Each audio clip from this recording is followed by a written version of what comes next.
श्री सद्गुरुदेव की जय।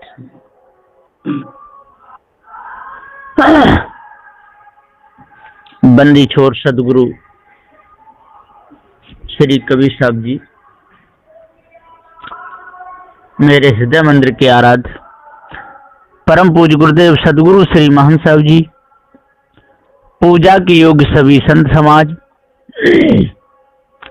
मैं चरण कमलों में सिर झुका के दरबार बंदी करता हूँ। बोलिए श्री सद्गुरुदेव की जय। यहाँ पर सदग्रंथ समष्टि सार में क्रम नंबर 103 तक और टीका पूर्ण हो चुका है। अब आगे चलता है चौकड़ी सप्तम खंड 7 प्रलय 4 चहु कहूं बुझाई, नित्य प्रलय नित नित ही नसाई। चौपाई नंबर 1 और क्रम नंबर 104। सदगुरु श्री राम रहस्य साहब जी कहते हैं कि इस खंड में 4 प्रलयों का भेद बतलाते हैं। महाप्रलय, एकांतिक प्रलय, नित्य प्रलय और जलामय प्रलय। ऐसे 4 प्रकार के प्रलय गुरबा लोग माने हैं। सो चारों देहों की लय अवस्था से होने वाले कार्य हैं। उन चारों का भेद भी जिज्ञासुओं में समझा करके कहते हैं। अब यहां पर कह देता हूं, सो ध्यान लगा के सुनिए। अर्थात मैं यहां आप लोगों को चारों प्रलयों का लक्षण दर्शा के समझा बुझा के कहता हूं। सो सुन लीजिए। पहला नित्य प्रलय जो माने हैं सो नाद में की सुषुप्ति अवस्था है और नित्य जीव की सत्ता से अवस्था जब बदलती है तब जैसे रोज ही सोना और जागना होता रहता है, वहां जागृत मिट के और स्वप्न और सुषुप्ति अवस्था का होते रहना ऐसा ही लगा रहता है। अतः सुषुप्ति अवस्था में जागृत स्वप्न के व्यवहार सब एकदम नाश हो जाते हैं। उसे नित्य होते रहने का प्रलय माने हैं। इसी में ये बड़े बड़े ज्ञानी, बड़े बड़े ध्यानी अपने आप को भूल गए, धोखे में अटके रहे, सत्य न्याय निर्णय को नहीं जान पाए, धोखा ही धोखा छाया रहा। आज यदि पारखी संतों की शरण में लग करके और यदि भेद को कोई जानना चाहे तो जान करके छूट सकता है। जागृत में जैसा उत्पात उपजय पिंड ब्रह्मांड नसात। चौपाई नंबर 2 और क्रम नंबर 105। सदगुरुदेव जी पुकार के समझाते हुए यहां पर कहते हैं कि जागृत अवस्था में जितने भी पाप पुण्य या शुभाशुभ कर्मों की उपाधि लगी है, उसी उपाधि से पिंड ब्रह्मांड के विषय भोगाद कर्म और भक्ति योग ज्ञानाद कर्म सब उत्पन्न होते हैं और सुषुप्ति अवस्था में वे सब फिर लय होके नाश हो जाते हैं।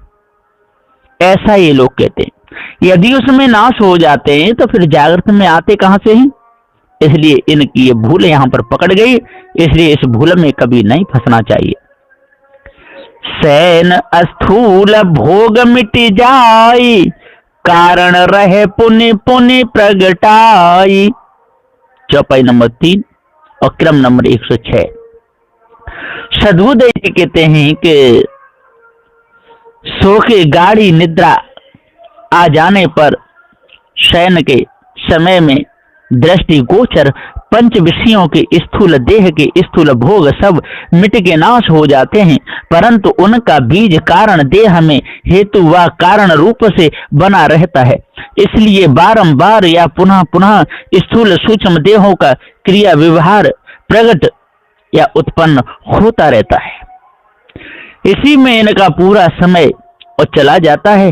जिस सत्य न्याय निर्णय को जाने ही नहीं पाते, न्याय निर्णय को जान ही नहीं पाते, पार ज्ञान क्या है ऐसा तो इनको पता ही नहीं है। सोई नित्य प्रलय कहते हैं वेद, प्रलय मरण जलामय भेद। चौपाई नंबर 4 क्रम नंबर 107। सद्गुरुदेव जी कहते हैं कि उसी को वेद या वेदवादी लोग नित्य प्रलय कहते हैं और सृष्टि कर्ता विधाता ब्रह्मा जी के जागृत हो जाने पर सकल सृष्टि की उत्पत्ति होना और ब्रह्मा के सो जाने पर फिर सृष्टि का नित्य प्रलय होना उपरोक्त विधि से पुराणों में कल्पना करके लिखे हैं। और मृत्यु होके देह का नाश हो जाना, इसे यहाँ पर जलामय प्रलय कहे हैं। तथा बाहर ब्रह्मांड में स्थूल पृथ्वी लय में नाश होके कभी जल में डूब जाएगी तो सर्वस्त्र जला में या जल ही जल हो जाने का प्रलय हो जाएगा। ऐसी कल्पना किए हैं। यही इसका मुख्य भेद है और भी इसका भेद बतलाते हैं, सो सुनिए। इन लोगों ने धोखा बहुत बड़ा दिया है। ऐसा न कभी होगा है और न होगा। एकांत प्रलय तो कहीं कहीं हो जाती है, बाढ़ आ जाती है, ज्यादा वर्षा होने से गांव चले जाते हैं, लेकिन पूरे विश्व प्रलय हो जाए ऐसा नहीं। और शरीर छूटने के बाद शरीर में तो पानी पानी हो जाता है, उसको भी जलामय प्रलय ये कह के बतलाते रहते हैं। तो 5 तत्व पिंड ब्रह्मांड, प्रलय पिंड जलामय अंड। चौपाई नंबर 5 और क्रम नंबर 108। सद्गुरुदेव जी कहते हैं कि 5 तत्वों का जगत यह पिंड ब्रह्मांड व खानी वाणी का जो कुछ विस्तार है सो सबों का आकार प्रकार सहित जलामय प्रलय में नाश हो जाता है और सूक्ष्म वासना रूपी अंड वा की बीज मात्र बना रहता है। अर्थात पिंड का नाश हो जाना सो पिंड का प्रलय है और 5 तत्व सहित पिंड ब्रह्मांड के विनाश हो जलामय प्रलय कहा है। जैसे देह नाश होने पर वासना का अंड बाकी रहता है, वैसा जगत नाश होने पर एक अंड ओमकार ब्रह्म ही बना रहता है, ऐसा माने। इस धोखे में जिस स्वयं डूबे हो जाने कितनों को डुबा रहे हैं और आज भी लोगों की आंखें नहीं घुर रही। पार की सद्गुरु श्री कबीर साहब जी का इतना प्रचार हो रहा है, आज पार की संत बहुत मेहनत कर रहे हैं और फिर भी यदि इस कल्पना में ये सोते रहें तो सद्गुरुदेव का इसमें क्या दोष है। नारी 3 एक घर होई, सन्निपात गुण नाशक सोई। चौपाई नंबर 6 और क्रम नंबर 109। सद्गुरुदेव जी पुकार के समझाते हुए कहते हैं, जब बात पित्त कफ ये तीनों नाड़ियां अपना अपना काम बंद करके एक घर में दाखिल या एकांत हो जाती हैं, तब असाध्य रोग सन्निपात होकर के तीनों गुणों को नाश कर देता है। अथवा भक्ति योग ज्ञान को एकाग्र करके जब विज्ञान 80 पद रूपी सन्निपात रोग बलिष्ठ होता है तो मुक्ति प्राप्त कराने वाले सत्संग आदि समस्त सद्गुणों को नाश कर देता है, बर्बाद कर देता है। मन नहीं लगता, सेवा साधना भक्ति कल्याण मन लगता नहीं। संसार के सारे काम हो जाते हैं लेकिन एक ही काम रुक जाता है, केवल कल्याण। इसी से ये अधूरे रह गए और कुछ नहीं हो पाया। जलमा सोई सीतंग उपाई, श्वासा उलट गगन समाई। चौपाई नंबर 7 और क्रम नंबर 110। सद्गुरुदेव जी कहते हैं, फिर देह में जल के भाग रूप रक्त में शीतलता प्रवेश करके सर्वांग ठंडा व शीतांग हो जाता है और नाड़ी भी आकर्षित हो जाती हैं, तो नाभि या हृदय की गांठें खुल के श्वास वायु उलट के ब्रह्मांड में समा जाते हैं। तब मूर्छा खा के देह छूट जाती है, अथवा वाणी कल्पना से शीतल ब्रह्म बने हुए ब्रह्म के लोग मन से व्यापक ब्रह्म की मानंद किए हैं। वहां कोई योगी लोग श्वास को उल्टा कर गगन रूप ब्रह्मांड में चढ़ाकर शून्य में समा के गाफिल होते हैं और धोखे में ही अपने समय को निकालते रहते हैं और आने वाले जिज्ञासुओं को भी भटकाते भरमाते रहते हैं। उलटे पांचों जाई बिलाई, सूक्ष्म देह सो थूल रहाई। चौपाई नंबर 8, क्रम नंबर 111। सदबुद्ध जी पुकार के कहते हैं कि तत्पश्चात पांचों तत्वों की 10 इंद्रियां और 10 वायु के सब भाग भी उलट पलट करके अपने अपने कार्य स्थान में समा जाते हैं, छोड़ के प्राण वायु में ही मिला जाते हैं। सोई 9 तत्वों की सूक्ष्म देह में सूक्ष्म रूप से सब एकांतर रहते हैं। स्थूल देह तो नाश हो जाती है, परंतु सूक्ष्म देह वैसी ही बनी रहती है। इसी से सूक्ष्म वासना या संस्कार सब बीज रूप में उसी में बने रहते हैं। अतएव समय पाकर सूक्ष्म से ही स्थूल देह बन के कर्म फल भोग होता रहता है। मन आदि इंद्री के विलास, स्वर्ग नरक दुख सुख प्रकाश। चौपाई नंबर 9 और क्रम नंबर 112। सदबुद्ध समझाते हुए कहते हैं कि यहाँ नरजीव सब मन आदि सूक्ष्म इंद्रियों द्वारा स्थूल देह से पंच विषयों के भोग विलास जो किए थे या करते थे, सो दुख सुख के फल भोग यह स्वर्ग नरकादि रूप में जब तक देह में तब तक प्रत्यक्ष भोगे बाद सो सब वासना सूक्ष्म देह में जमा रही। अथवा गुरुबा लोग सुख दुख दाता परमात्मा कोई मान कर मन आदि इंद्रियों को वश कर भक्ति योगात नाना साधनाएं किए। वेद में कहे हुए धर्म कर्म पालने से 7 स्वर्गाद प्राप्ति होके बहुत सुख भोग मिलना माने हैं, और वेद विरुद्ध मार्ग व पापाचरण करने से नरक प्राप्त होके बहुत दुख भोग होगा ऐसा कहे। वैसा कल्पित वाणी का प्रकाश किए या कर रहे हैं। अर्थात मनुष्यों ने मन आदि सूक्ष्म और स्थूल देह की इंद्रियों की विलास में स्वर्ग नरक में सुख दुख का प्रकाश कल्पना से वाणी द्वारा किया है। इसी धोखे में इनका पूरा समय निकला जा रहा है। सत्य न्याय निर्णय को ये जान ही नहीं रहे हैं, धोखे में पूरा जन्म गमा रहे। पुण्य सूक्ष्म अस्थूल सो होई, प्रथम अनुहार दृढ़ावे सोई। चौपाई नंबर 10 और क्रम नंबर 113। सदबुद्ध जी पुकार के समझाते हुए कहते हैं कि फिर उसी सूक्ष्म देह में रही हुई बीज वासना करके अध्यास बस 4 खानियों में जीव जाकर के स्थूल देह धारण करता है।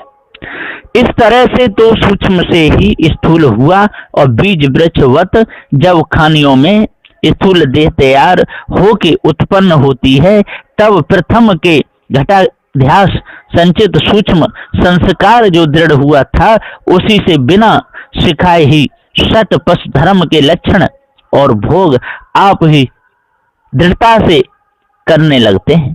सो ये प्रथम अनुहार दृढ़ाना है, और इसी में नर नारी दोनों भूले, गुरु चेला भूले, और भूल भूल करके ही बेचारे अपने पूरे जन्म को गमा गए।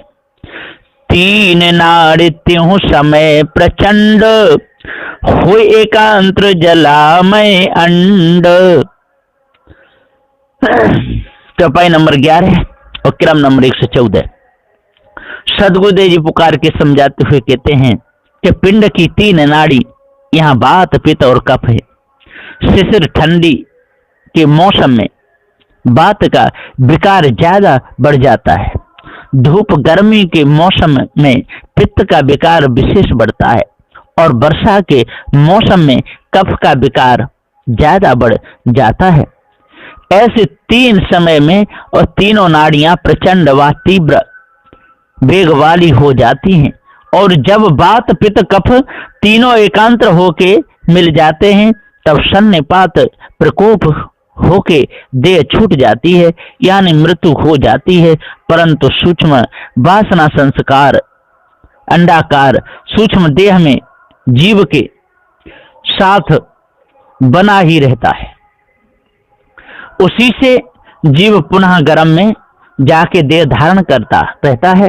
और गुरुबा लोग कहते हैं कि वर्षा, शिशिर और धूप इन्हें बाहर ब्रह्मांड की 3 नाड़ी माने हैं, सो अपने अपने समय में प्रचंड वेगवान रहते हैं। जब तीनों समय किसी वक्त एकांतर हो जावेंगे तब विषय परिस्थिति उपस्थिति होके सर्वनाश होकर जला में प्रलय हो जावेगा, तो सब संसार एक अंड ओमकार रूप परमात्मा में ही समा जावेगा। एक ओमकार ब्रह्म ही तब अंड रूप में बना रहता है, ऐसा कल्पना करके माने। इसी धोखे में इनका पूरा जीवन चला जाता है। 5 तत्व सो जाए नसाए, सूक्ष्म ग्रह आदि कसुरहाई। चौपाई नंबर 12 है और क्रम नंबर 115। सदगुरुदेव कहते हैं यहाँ पर गुरुबा लोगों का मत कैसा है सो बताते हैं, सुनिए। महाप्रलय में ब्रह्मांड के स्थूल 5 तत्व की सृष्टि का समस्त स्थूल भाग तो विनाश हो जाता है या बिगड़ जाता है, परंतु उसके सूक्ष्म भाग कारण सूक्ष्म 5 तत्व और नवग्रह, तारा मंडल इत्यादि बीज रूप से हेतु रह जाते हैं। अर्थात 5 तत्व विनाश हो जाते हैं, परंतु उनके कारण सूक्ष्म ग्रह आदि बाकी बचे रहते हैं, ऐसा कहे। और ऐसे कह के करके सारे संसार को इन तत्व प्रकृति के भी ही जाल में फंसा करके अपने पूरे समय को बर्बाद कर रहे हैं। पुण्य उपजे पुण्य जाई बिलाई, ब्रह्मांड जला मैं सोई कहाई। चौपाई नंबर 13 और क्रम नंबर 116। सदगुरुदेव जी पुकार के समझाते हुए कहते हैं कि हे भाइयों, पुनः उस सूक्ष्म हेतु से स्थूल सृष्टि उत्पन्न हो जाती है और समयांतर में पुनः सब मिला के एक में एक लय होकर के नाश हो जाते हैं या ईश्वर में ही लय होके मिल जाते हैं। सोई ब्रह्मांड सृष्टि का जलामय प्रलय कहलाता है। अर्थात फिर उत्पन्न होना, फिर नाश होके बिला जाना सोई ब्रह्मांड का जलामय प्रलय कहलाता है, ऐसा कल्पना करके गुरुबा लोग कहते हैं। इस प्रकार जलामय प्रलय पिंड और ब्रह्मांड में जो माने हैं सो मिथ्या अनुमान ही किए हैं, ऐसा परख करके जानिए और इस भ्रम को अपने अंदर से पार की सदगुरुदेव की शरण में लग करके और मिटा देना चाहिए। थूल नसाए सुसोप्ति भोग, धुंधाकार दुभाष वियोग। चौपाई नंबर 14 और क्रम नंबर 117। सदगुरुदेव कहते हैं कि सूक्ष्म इंद्रियां भी सुसुप्ति अवस्था में जाके नाश या लय हो जाती हैं, तो वहां आनंद का ही उपयोग रहता है। स्थूल और सूक्ष्म दोनों का भास व ज्ञान भी वहां पर वियोग हो जाता है। धुंध आनंद में गाफिल पड़े रहते हैं, वैसे ही भोग समाधि में भी हो जाता है। अर्थात सूक्ष्म नशा के सुसुप्ति में सुख भोग होता है, धुंधाकार में दोनों देहों के भास का वियोग हो जाता है। इस प्रकार से ये मायावी गुरुबा लोग भटकाते रहते हैं। कारण सब छिप रहे ते ही माह, थूल अस्थूल बहुरे प्रगटाह। चौपाई नंबर 15 और क्रम नंबर 118। सदुदेव कहते हैं कि परंतु उसी में सबों के कारण बीज छिपे रहते हैं, इसलिए फिर भी सूक्ष्म और स्थूल उसी में से प्रकट होते ही रहते हैं, अर्थात उसमें सबके कारण छिपे रहते हैं, अतः फिर भी सूक्ष्म और स्थूल प्रकट होते रहते हैं, क्योंकि वह वासना मिटी नहीं, कर्म ध्यास मिटा नहीं, भूल ही भूल है, तो ऐसा तो होगा ही होगा। सो कारण नासे ब्रह्म ज्ञान, ज्ञान नसाई आपो अमान। चौपाई नंबर 16 और क्रम नंबर 119। सदुदेव कहते हैं कि ब्रह्म ज्ञान से वह कारण देह नाश होती है, फिर ज्ञान को भी नसाए के आप स्वयं अमान ब्रह्म बन जाते हैं, यानी कारण देह सहित तीनों देह तुर्या अवस्था साक्षी दशा में जाके नाश या लय हो जाती है, और उस तुर्या अवस्था का सह विकल्प ज्ञान भी नाश हो करके निर्विकल्प माना माया मल से रहित निरंजन अमान व्यापक ब्रह्म स्वयं रह जाता है, ऐसी कल्पना किए। पिंड भाव ब्रह्मांड अनुमान, प्रलय चार सो भेद परमान। चौपाई नंबर 17 और क्रम नंबर 120। सदुदेव जी पुकार ही कहते हैं कि इस प्रकार से पिंडा रूप देह की वासना करके, यानी जागृत अवस्था में कर्म सृष्टि तथा स्वप्न अवस्था में पालन या स्वप्न भास होना, और सुषुप्ति अवस्था में सब का विलय या नाश होना देख के अथवा तत्व प्रकृति इंद्रिय विषय गुणादि की जागृत में उत्पत्ति विस्तार और सुषुप्ति में विनाश होना देख के, अथवा जन्म बाल युवा वृद्ध और मरण ऐसा अवस्था का बदलाव होते हुए देख करके, यही पिंड भावना को दृढ़ करके जो पिंडांड में सो ब्रह्मांड में, इस तरह से अनुमान कल्पना को दृढ़ करके समस्त बाहरी संसार या ब्रह्मांड की भी किसी एक कर्ता ईश्वर से उत्पत्ति होके और फिर उसी की इच्छा से प्रलय में नाश भी हो जाता है, ऐसा माने हैं। इस प्रकार चार प्रकार के प्रलय, नित्य प्रलय, जलामय प्रलय, एकांतिक प्रलय और महाप्रलय, इन्हें क्रमशः सुषुप्ति, मृत्यु, ब्रह्म, सर्वशून्य के ठिकाने माने हैं, अथवा ब्रह्मा की निद्रा में नित्य प्रलय कहे हैं, ब्रह्मा की मृत्यु में जला में प्रलय माने हैं, निराकार एक ब्रह्म मात्र अद्वैत रहना उसे एकांतिक प्रलय कहलाए हैं, और महतत्व प्रकृति पुरुष समेत महाशून्य में लय होना उसे महाप्रलय माने हैं। सो उपरोक्त चार प्रलय का भेद प्रमाण से गुरुवा लोग वर्णन किए हैं, सो कसर परखाए के यहाँ पर पारखी सदगुरु श्री राम रहे साहब जी वर्णन करते हुए दर्शाते हैं। अभाव चार सोई सहदान, प्राग प्रध्वंसा अन्योनय जान। चौपाई नंबर 18 और क्रम नंबर 121। सदगुरुदेव जी यहाँ पुकार के समझाते हुए कहते हैं कि जो भी इस भेद को अच्छी प्रकार से जान लेगा तो उसका सभी प्रकार का दुख मिट जाएगा। चार देहों के चार अभावों को चार प्रलयों की निशानी या शहीदानी पहचानी माने हैं। उनके नाम प्रध्वंसा अभाव, प्राग अभाव और अन्योन्य अभाव और अत्यंत अभाव है, ऐसा जानिए। अत्यंता नहीं मानयमान, अन्योन्य कहिए आप अमान। चौपाई नंबर 19 और क्रम नंबर 122। सदगुरुदेव जी यहाँ पुकार के कहते हैं कि इनके लक्षण जहां पर मान अमान कुछ न हो, जगत और ईश्वर का भी अत्यंत ही अभाव हो, ऐसी महाप्रलय की स्थिति को आत्म स्वरूप माने हैं। इसे अत्यंताभाव कहते हैं और स्वयं ईश्वर सर्वत्र व्यापक है। ईश्वर के सिवाय और भिन्न वस्तु कुछ नहीं है, उसको अन्योन्य अभाव कहते हैं।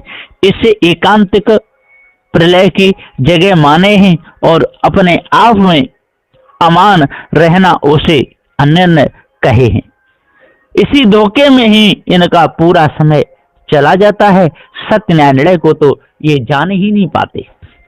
सद्गुरुदेव जी पुकार के आगे कहते हैं कि प्राग भाव कारण के जान, प्रध्वंसा परलय पहचान। चौपाई नंबर 20 और क्रम नंबर 123। वृक्ष नाश होके बीज बना रहता है, वैसा ही देह छूटने पर भी अध्यास का बने रहना, ऐसा जलामय प्रलय के ठिकाने पर प्राग भाव माने हैं। इसमें कार्य का नाश होके कारण का रूप बाकी बना रहता है, ऐसा जानिए। इस प्रध्वंसा अभाव को नित्य प्रलय के ठिकाने माने हैं। जैसे कि घट पट आदि बने हुए कार्य पदार्थ परिणाम में नाश होते हैं, सो प्रध्वंसा भाव है, ऐसा पहचान लीजिए। चारों अभाव स्वरूपी राम, सो हम वो हम राम अकाम। चौपाई नंबर 21 और क्रम नंबर 124। सद्गुरुदेव जी पुकार के समझाते हुए कहते हैं कि जब तक आप सत्यनारायण को नहीं जानोगे तब तक इन मायावी गुरुवा लोगों के चक्कर में फंसे रहोगे। युक्त चारों देहों के चार तरह के अभाव क्या सर्व लय का मुख्य अधिष्ठान स्वरूप ही बना हुआ तथा सर्व जगत के अण रेणु में भी सम समान रमा हुआ राम परमात्मा है, ऐसा निश्चय करके माने और खोज करने लगे।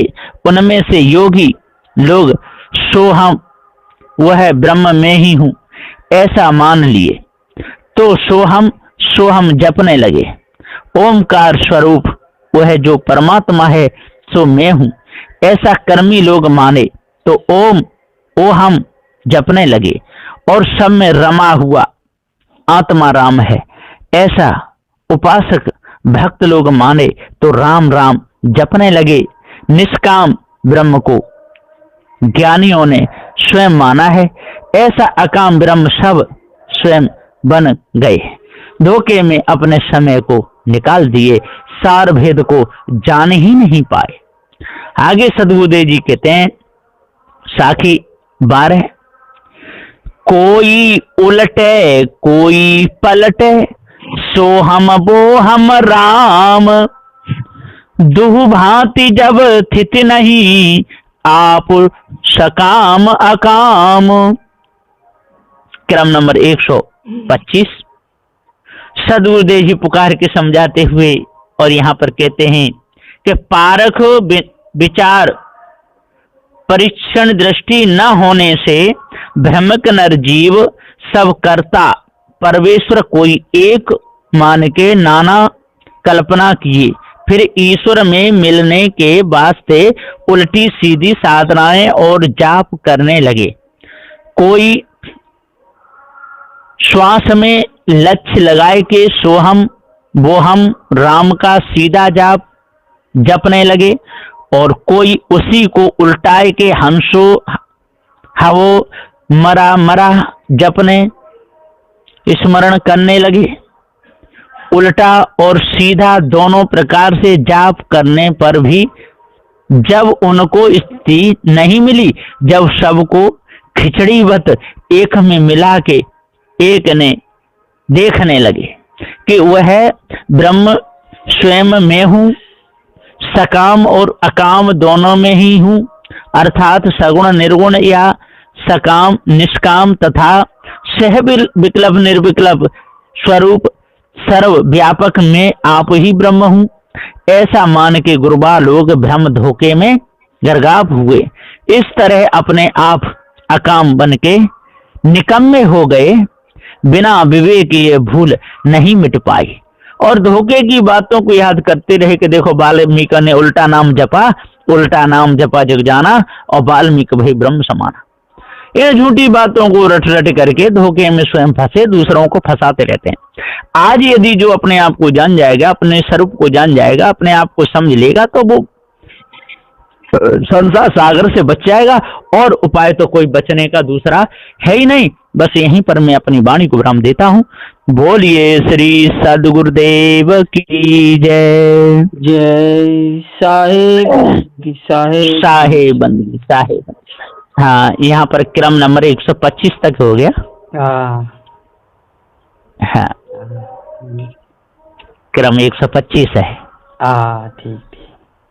ठीक है। साहेब बंदगी साहेब।